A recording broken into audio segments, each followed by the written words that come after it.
Okay, well, hi. I'm Brian Gallagher, Chief Sales Officer of Southern Cross Austereo, or SCA. We are Australia's largest radio audio broadcaster.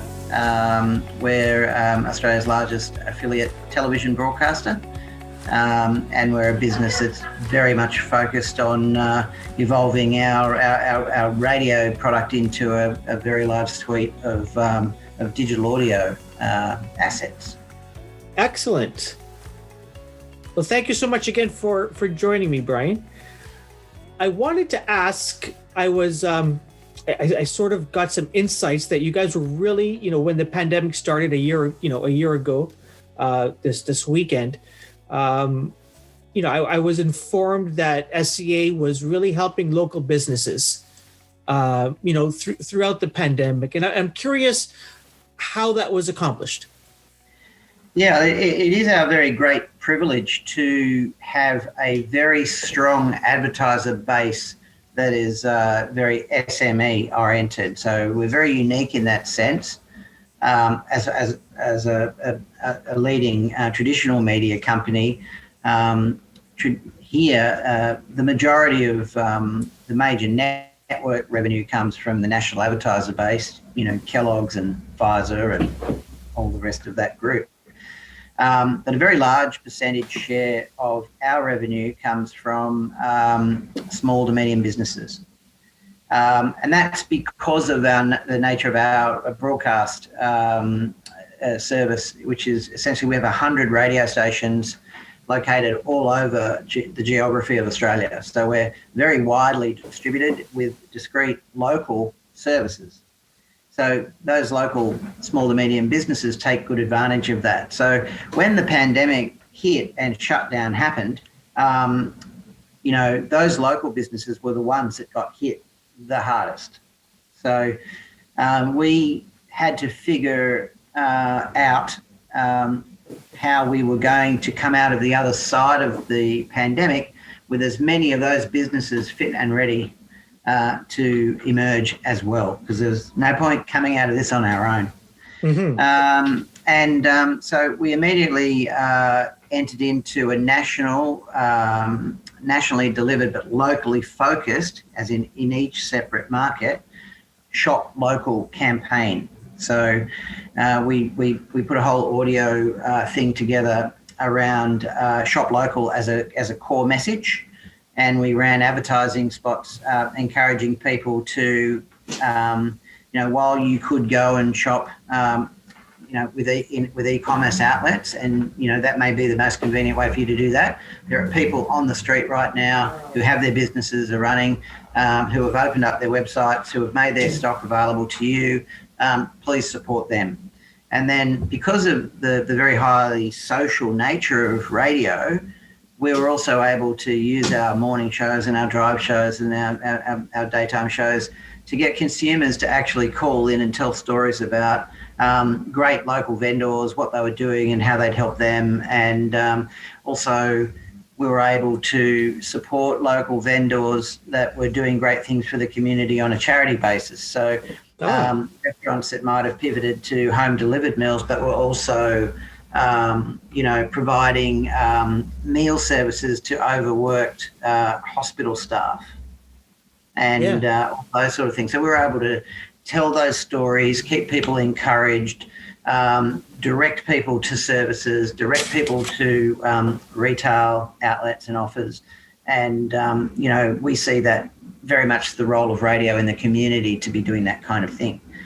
On a financial side, we also reacted very quickly to the financial needs of our customer base. So we didn't, you might be aware that, media companies have, cancellation deadlines and all sorts of other, drop and charge penalties and all sorts of things that, ensure that we try to keep a hold of the money that's booked with us in advance. And so we were very flexible around all those things, and we let money drop and, gave people the opportunity to exit. But we also then, on the way back in, constructed staged inventory rollouts with a staggered payment plan, so that smaller clients were able to cash flow back into the recovery.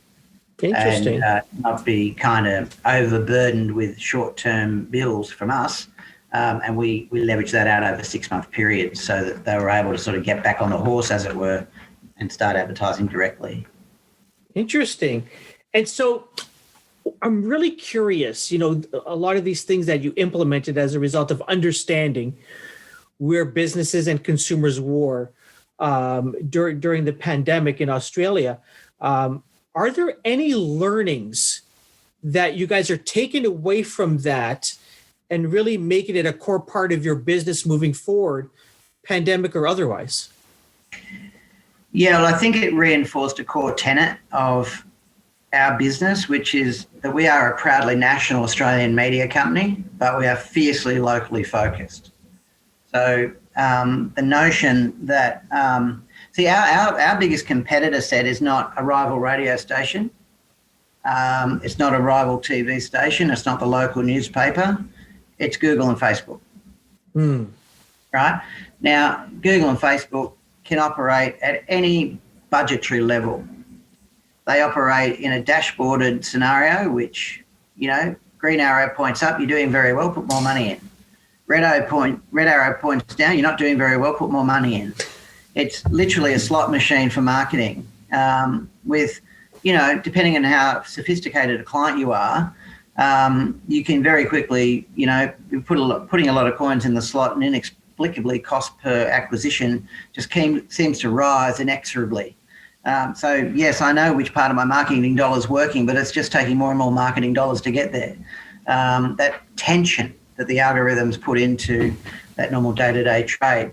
So that's our competition, because we really feel very strongly that those platforms, while appearing convenient and ineffectively or cost effective, as it were, there's a hidden cost there, and our as small to medium advertisers in the main don't really see how that works. So not only are we there to sort of be fiercely local about our content and our connection with our communities, but we've implemented more and more executives who are expert in digital marketing in these communities, so that they can take a hold of those advertisers and say, yes, you should be in search, yes, you should be in social, but you should be deploying in this manner. And, naturally, if you're using radio and TV products and billboards or other advertising products, they all work together to create outcomes. So a lot of our advertisers in that space, not being overly sophisticated in marketing strategy, they're very good at retailing, or they're very good at manufacturing, or they're very good at distribution.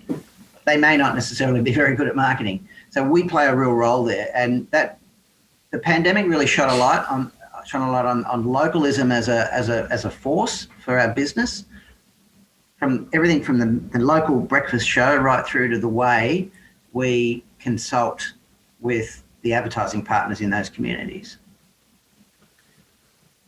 Knowing that you guys in Australia are coming out of the pandemic, life is back to normal, specifically in regards to television viewing habits and such, what changes did you see take place during the pandemic that you feel are going to actually last post-pandemic?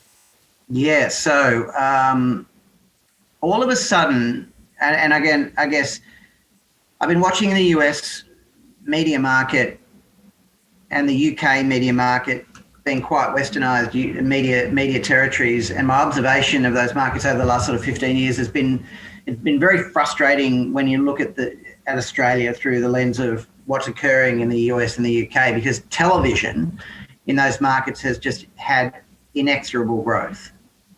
Just audiences might have been doing this, but the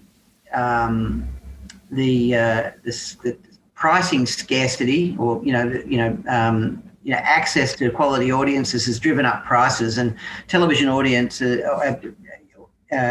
television revenues have just continued to climb at reasonable rates. And genuinely, at least getting to GDP levels, if not slightly above in terms of inflation.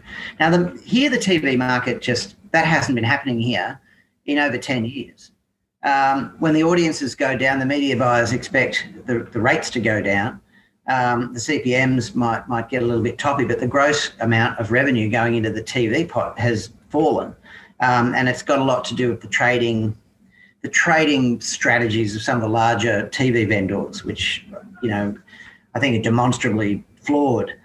And great if you're an advertiser, but shit if you're you're not allowed to say that on your podcast. Terrible. Let me say terrible if you're a shareholder in a television network. You've got to vet those Australians. They're terrible. So terrible if you're a television network shareholder. But what happened in the pandemic was that television became the focus of communication. It was a channel of choice for communicating brand messages, major messages. Audience levels obviously went up because of lockdown and so forth. A lot of those audience levels have gone back to normal in more recent months, but what has stayed behind is the correct sense that advertising on television actually works. And so the larger advertisers, the top 100 kind of advertisers that are responsible for obviously the bulk of the big brand money, they've just fled back to television. So I think that's been a real positive, because if it wasn't working, they wouldn't be there today. So there's been a bit of a shift in intention.